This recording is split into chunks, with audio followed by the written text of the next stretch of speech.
राष्ट्रीय लोकतांत्रिक पार्टी के 7वें स्थापना दिवस पर बीकानेर में होने वाले विशाल कार्यकर्ता सम्मेलन, हुंकार रैली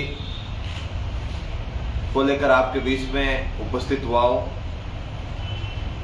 और जिन उद्देश्यों को लेकर राष्ट्रीय लोकतांत्रिक पार्टी का गठन हुआ था, जिन उद्देश्यों को लेकर पिछले 25 साल से हनुमान बेनीवाल जी किसान, पीड़ित, दलित, शोषित की लड़ाई लड़ रहे हैं, आज हम सबको, पूरे के पूरे राजस्थान के लोगों को आत्मचिंतन करने की जरूरत है कि हम समय पर जिन लोगों को वोट देते हैं, जिन पार्टियों को वोट देते हैं, वो पार्टियां वोट लेके गायब हो जाती है, लेकिन सड़क पर कौन लड़ रहा है, सड़क पे आवाज कौन बुलंद कर रहा है, आम जन के लिए जब तकलीफ होती है तब न्याय का सहारा बन के कौन सामने आ रहा है। ऐसे व्यक्तित्व का, ऐसी विचारधारा का, ऐसी पार्टी का, जिस परिवार के हम सदस्य हैं, उस परिवार में हम सभी से निवेदन करते हैं कि इस परिवार का सहयोग कीजिए और राष्ट्रीय लोकतांत्रिक पार्टी की विचारधारा को आगे बढ़ाने के लिए 29 अक्टूबर को यानी परसों ज्यादा से ज्यादा संख्या में बीकानेर पहुंचे और यहां से अपने स्वयं के साधनों से, अपनी मर्जी से, मेहनत में, संघर्ष में और न्याय में विश्वास रखने वाले लोग बीकानेर ज्यादा से ज्यादा पहुंचे, यही निवेदन करने के लिए आपके बीच में आया।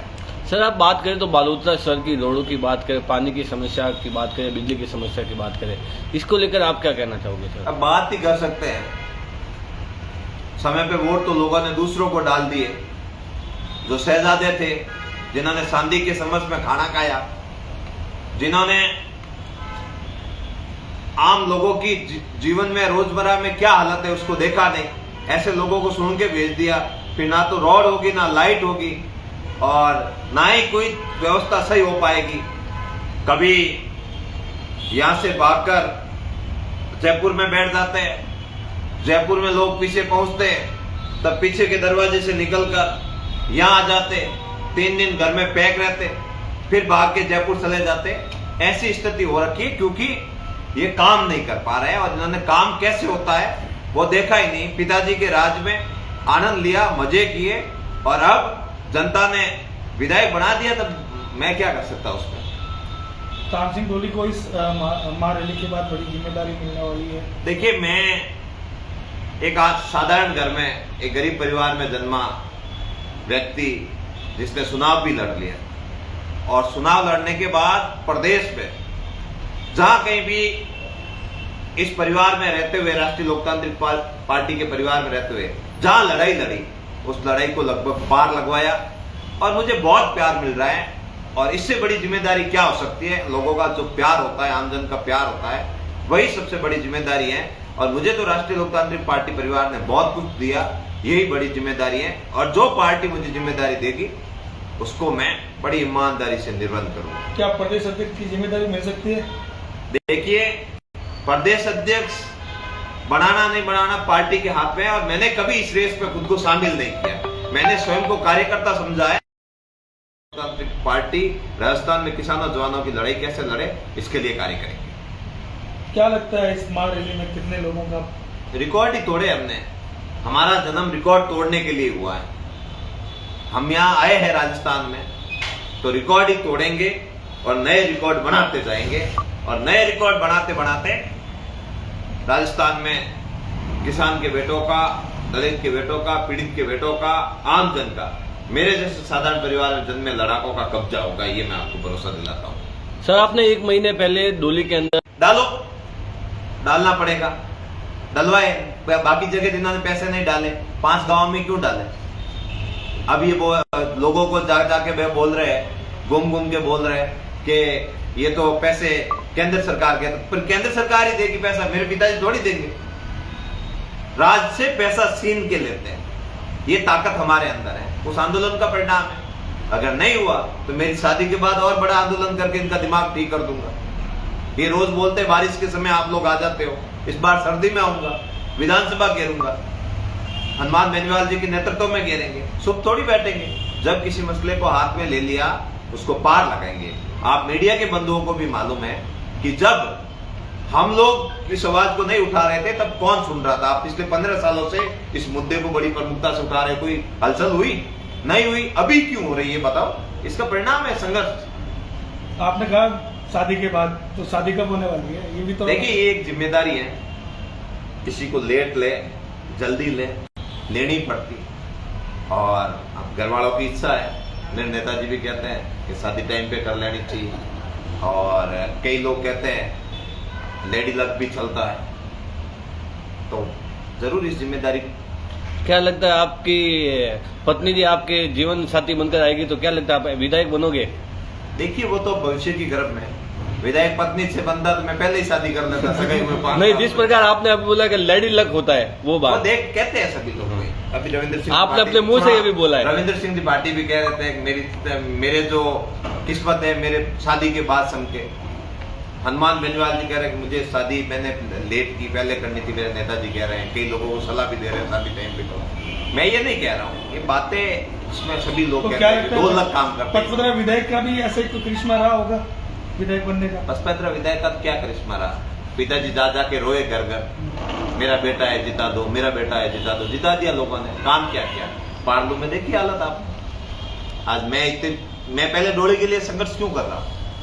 क्योंकि कल मैं अगर किसी बड़े दायित्व पे सलाह गया तो लोग कहेंगे तू तेरे गांव का ही सुधार नहीं कर सका, दूसरी जगह क्यों पंचायती कर रहा है? पार्लू की हालत देखो, क्या सड़कें हैं। पार्लू पुराने जमाने में शिक्षा की नगरी हुआ करता था। वहां उस समय पुराने जमाने में हॉस्टल थे पार्लू कराना में, लोग पढ़ने आते थे। आज क्या स्थिति है?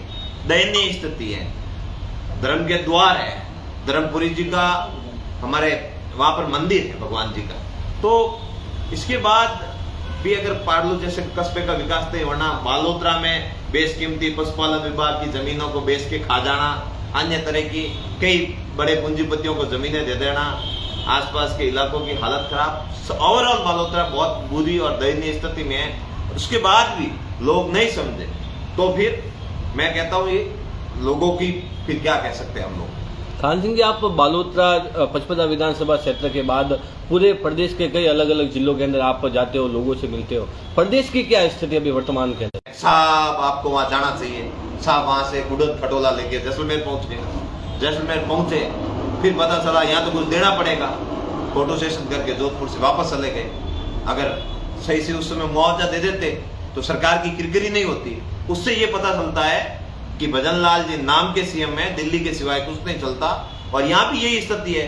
यहाँ गुड़ा बालानी वाले विधायक जी कहते मेरा अधिकार क्षेत्र है, सिवाना वाले। वीडियो वायरल हुआ था, आप दोनों एक ही गाड़ी में सवार थे, ये क्या वाकया था? क्या दोनों के बीच जो पहले देखा जा रहा था, क्या है मामला? देखिए, मैं ये भी आज भी कहता हूँ इस बात को लेकर, विचारधारा है, पार्टियां, और ये सब अलग जगह पर जब जनहित की बात होती है तो मैं किसी के साथ बैठने के लिए तैयार हूं, और किसी के साथ बैठने से विचारधारा नहीं बदलती। और अगर हमारे साथ बैठने से अगर किसी का भला हो रहा था, मैं तो कल विधायक जी के घर चला जाऊंगा। अगर बालोतरा की सड़कें बन रही है तो मैं उनके घर जाके बैठ सकता हूँ, साफ सड़कें बढ़ा नहीं सकते ना बैठने से। हमें पता था यहाँ बैठने से, हम दोनों के साथ बैठने से इस धर्म सिंह के परिवार को न्याय मिलेगा, इसलिए बैठ गया। जहां मुझे लगेगा बैठना चाहिए वहां बैठेंगे। मेरे नेता ने यही सिखाया कि कैसे भी करके आमजन का भला करो। खान सिंह ढोली थार के हनुमान बन चुके हैं। नहीं, मैं कभी हनुमान नहीं बन सकता।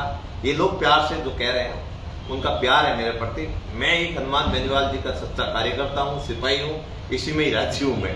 सर, अभी 2 दिन पूर्व आप सासोर गए थे पार्टी विस्तार को लेकर, वहाँ क्या चर्चा हुई? देखिए, मैंने सासोर के युवाओं को एक्टिव मोड में रहने को कहा है, बीकानेर चलने के लिए कहा है, और उसके बाद अपने जालोर, बालोतरा, बाड़मेर, जोधपुर, तमाम 41 जिलों के जिलाध्यक्ष नए मिलेंगे, पार्टी का पूरा संगठन नया मिलेगा, यूथ ब्रिगेड मिलेगी, स्टूडेंट ये अपने छात्र संगठन हमारा RLSU बनेगा, वो पूरी इकाई आपको दिखेगी, महिला मोर्चा दिखेगा, अल्पसंख्यक मोर्चा दिखेगा, तमाम तरह के मोर्चे, तमाम पार्टी का पूरा विस्तार होगा।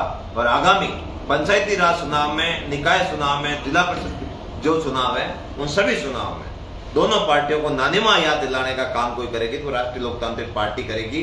कारण यह है कि दोनों पार्टियों के झूठे वादों से, मिथ्या वादों से लोग तंग आ चुके हैं और लोगों को अब न्याय की उम्मीद एक ही आदमी की तरफ नजर आती है, वो है हनुमान बेनीवाल और उनके कार्यकर्ताओं की तरफ। मैं देखता हूं कि बीजेपी के कार्यकर्ता भी सुबह मेरे पास आते हैं कि भाई साहब राज में हमारी चल नहीं रही है, हमारा काम करवा दो, नाम किसी को मत बताना। मैंने कहा नाम नहीं बताऊंगा, मैं आपका काम करवाऊंगा, फिर हम हमारे स्टाइल में काम करवाते हैं उनका।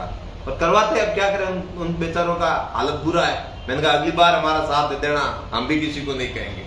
ऐसा कई जगहों भी देखा है कि मंत्री के सामने कार्यकर्ता वो गिड़गिड़ा रहे हैं कि सर हम कार्यकर्ता हैं और हमारा काम नहीं हो रहा है। क्या वाकई में ऐसा बीजेपी में लग रहा है? आपको भी क्या संदेश है? मंत्रियों का काम हो रहा है, खुद के 2 BHK 3 BHK 4 BHK 5 BHK बन रहे हैं।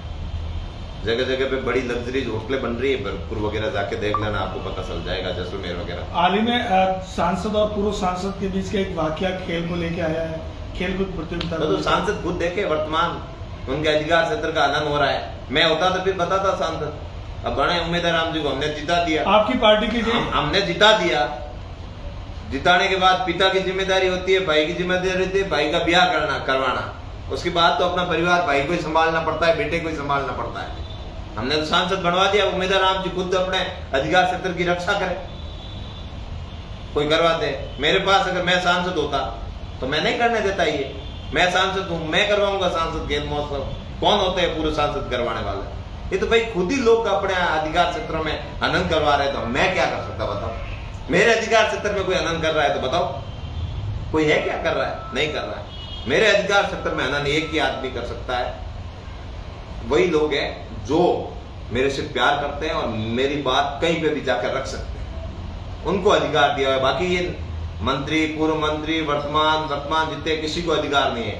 थान सिंह डोड़ी राष्ट्रीय लोकतांत्रिक पार्टी का लड़ाका है, स्वयं की लड़ाई लड़ता है, आमजन की लड़ाई लड़ता है, उनके हक और अधिकारों की रक्षा करता है। और आमजन अगर कोई मुझे कुछ भी कहे फिर मैं उसको सीरियस नहीं लेता, उनकी बात को काम करवा देता हूं और दूसरी बातों पर इतना नहीं जाता। बाकी कोई नेता कहता है फिर मैं नहीं मानता। Yes, okay, thank you. Okay.